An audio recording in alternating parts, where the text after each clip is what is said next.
जब तक जिंदा है ना, जब तक तौबा कर ले उसकी तौबा कबूल हो जाएगी। अल्लाह अकबर, कितना करीम हमारा मौला है, हमारा परवरदिगार कैसा रहीम है। जब भी गुनाह हो जाए फौरन अल्लाह की बारगाह में हाजिर हो जाया करो, अपनी गलती का इकरार करके शर्मिंदा हो जाया करें। इंशाअल्लाह करीम तौबा कबूल होगी और गुनाहों की मैल से दामन साफ हो जाएगा। अरे तौबा जब हो जाए ना और बंदा सच्ची तौबा कर ले, देखो अल्लाह कैसा करीम है, कैसा करम करता है। एक बुजुर्ग के बारे में आता है, हबीब अजमी रहमतुल्लाहि तआला अलैह उनका नाम था। अभी बहुत बड़े आप अल्लाह के वली गुजरे हैं, बसरा के रहने वाले थे, मगर तौबा से पहले आपकी जिंदगी बड़ी अजीब थी। आप बड़े अमीर आदमी थे, लोगों को कर्जा दिया करते थे, मगर सूद पर कर्जा दिया करते थे, सूद लिया करते थे।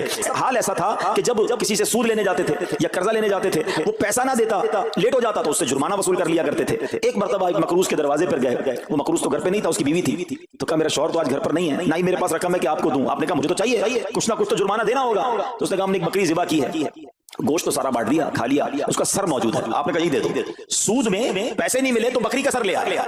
अच्छा, अब जब बकरी का सर लेकर आए तो अपनी जोजा को कहा कि पकाओ उसको। तो जोजा बोली घर में ना लकड़ियां है ना दूसरा राशन है। चुनाचे अब लकड़ियां और दूसरा राशन वगैरह भी दीगर मकरूजों के घर गए और वहां से सूद में किसी ने लकड़ियां पकड़ ली, किसी से दूसरा राशन मसाला वगैरह चीजें पकड़ ली, वो भी ले आया, लो पकाओ। अब जोजा ने हांडी बनाई, अभी खाना तैयार हो रहा था कि इतने में एक भिखारी आ गया। हजरत हबीब अजमी ने उस वक्त तौबा नहीं की थी, उस भिखारी को भी बातें सुनाकर निकाल दिया, घर से निकाल दिया। अब खाना तैयार हो गया, खाने के लिए बैठे, मगर जैसे ही जोजा ने हांडी का ढक्कन उठाया ना, तो वो सालन जो था बकरी के सर की बजाय पूरा सालन खून से भरा हुआ था। जोजा ने पुकार कर कहा कि देखो तुम्हारे अमाल का नतीजा, तुम्हारी कंजूसी का नतीजा, पूरी हांडी खून से भरी हुई है, सूद का माल था ना। अब हांडी का जो खून में बदल जाना, आपके दिल पर बड़ी तंबी हुई, बड़ा असर हुआ कि ये मैं क्या कर रहा हूं, मैं कौन सी रोजी कमा रहा हूं। अल्लाह से जंग है ना सूद का काम करने वाला, वो तमाम लोग सोचें जो सूद का काम करते हैं। अब जब आपके दिल पे चोट लगी तो आपने अब तौबा करने का इरादा किया कि बहुत हो गया, अल्लाह को बड़ा नाराज कर लिया। तो आप हजरत हबीब अजमी आप बाहर निकले कि हजरत इमाम हसन बसरी की बारगाह में जाते हैं और वहां जाकर तौबा करते हैं। मगर जैसे ही आप बाहर निकले ना तो कुछ बच्चे खेल रहे थे, खेलते हुए बच्चे ने आवाज लगाई जल्दी साइड पे हो जाओ, दूर हो जाओ, हबीब अजमी सूद खोर आ रहा है, कहीं ऐसा ना हो कि इसके कदमों की धूल हम पर पड़े और हम भी बदबख्त हो जाए।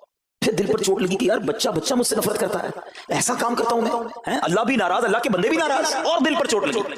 हजरत हसन बसरी रहमतुल्लाहि तआला की खिदमत में गए, बड़ी सच्ची तौबा की, अल्लाह को राजी करने के लिए पक्की नियत की। अभी तौबा की है तो बड़ी नेकियां नहीं कर ली, वापस आ रहे। जैसे वापस आ रहे हैं तो देखा कि वही बच्चे खेल रहे हैं। अब उन बच्चों में किसी ने आपको देखा तो कहा कि अब हबीब तौबा करके आ रहे हैं, दूर हो जाओ, कहीं हमारे कदमों की धूल इन पर ना पड़ जाए तो हम गुनाहगार ना हो जाए।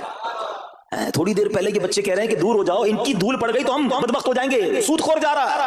अरे अभी तौबा की है। और अल्लाह ने अपने बंदों और मखलूक के दिल में कैसी मोहब्बत डाल दी कि बच्चे कह रहे हैं दूर हो जाओ, हमारे कदमों की धूल हजरत हबीब पर ना पड़ जाए, हम गुनाहगार ना हो जाएं। अब जनाब बड़ा बड़ा दिल पे और असर हुआ कि मालिक तेरी कुदरत, अभी तो तौबा की है और मेरी नेक